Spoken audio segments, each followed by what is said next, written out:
Tila talagang kailangan na lang na isalba o gumawa ng paraan sila Maris Racal at Anthony Jennings sa ngayon ay matinding kontrobersya na kinakaharap nila. Ang masakit pa nito ay ang pagkawala ng kani-kanilang mga iniendorso na malalaking endorsement. Bumubuhay sa kanila bilang isang artista. At syempre, dito rin sila kumikita.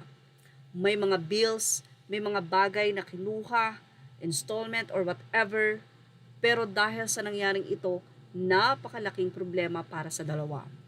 Well, that's the consequence, yung action na ginawa mo na hindi mo ina-expect na babalik pala agad sa'yo. Hindi mo ina-expect na may matinding revelasyon na mangyayari sa mga susunod na araw. Nasabi nga sa kanta ni Rico Blanco, sa isang kisap mata, pwedeng maglaho ang lahat.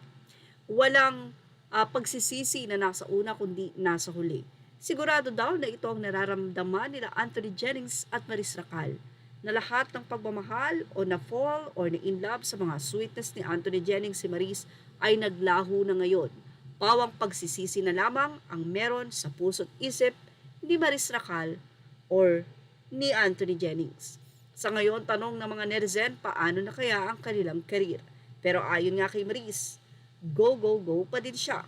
Paano naman si Anthony Jennings? Anyway, isa nga ang abogado na si Senator Chis Escudero sa nagpahayag ng kanyang opinyon dito. Ito'y matapos siyang matanong sa nasabing issues. Hindi man nagbanggit ang pangalan si Senator Chis, pero isa sa sinabi niya rito, sinabi na kasing i-delete, pabiro pa niya. Pero narito ang kanyang paliwanag sa ginawa ni Jam. Ang problema ko doon sa disappearing messages, hindi ko na alam kung ano yung pinag-uusapan namin. Pag sumagot siya, tungkol saan ito ulit. I think so as a lawyer, I think so, but again, it's an allegation that needs to be proved o proven in court. He then explained, ngayon, yung recent decision ng Korte Suprema, kung papasukin nyo talaga ito, paglabag siya pero pwedeng gamitin bilang ebidensya kasi may prinsipyo sa korte na fruit of the poison tree na kapag sa illegal mo nakuha, hindi mo pwedeng gamiting ebidensya. Pero gumawa ng exemption ng korte dito. Pwedeng gamiting ebidensya sa criminal case, hindi sa civil case, para patunayan ang innocent or guilt ng akusado. Pero hindi sa isang civil case para mapagbayad o mabawi ang anumang ari-arian. So yun ang pagkakaiba nun.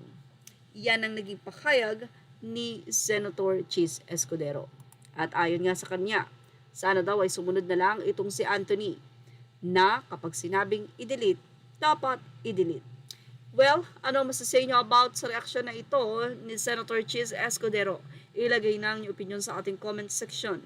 Images are all credit to the rightful owners. Thank you for watching. Show this now.